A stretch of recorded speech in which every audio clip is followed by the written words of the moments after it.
Hər xəstə ölümü cinayətdirmi? Gəlin məsələni hüquqi baxımdan təhlil edək. Qeyd etmək lazımdır ki, tibb dəqiq elmlə riskin birləşdiyi sahədir. Eyni diaqnoz və eyni müalicə iki başqa pasiyentdə fərqli nəticə verə bilər. Bu baxımdan tibbi müdaxilə zamanı həkimin davranışı qiymətləndirilir. Yəni sual belə qoyulur: həkim tibbi pratikanın tələblərinə əməl edibmi? Klinik protokolların tələbləri pozulubmu? Pasiyentə risklər barədə tam məlumat verilibmi? Tibbi sənədləşmə düzgün aparılıbmı? Əgər bu suallara müsbət cavab varsa, nəticə ağır olsa belə cinayət tərkibi yaranmaya bilər.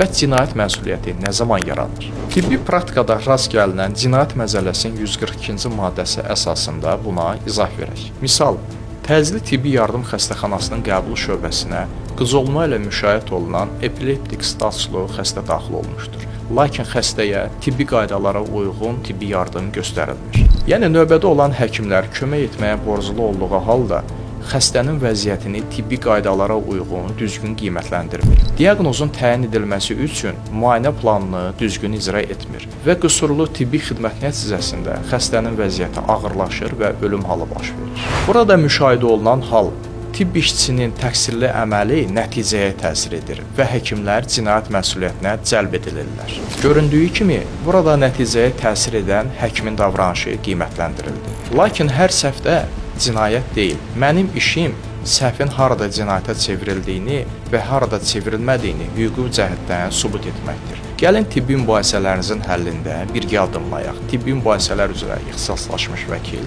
Tural Musayev.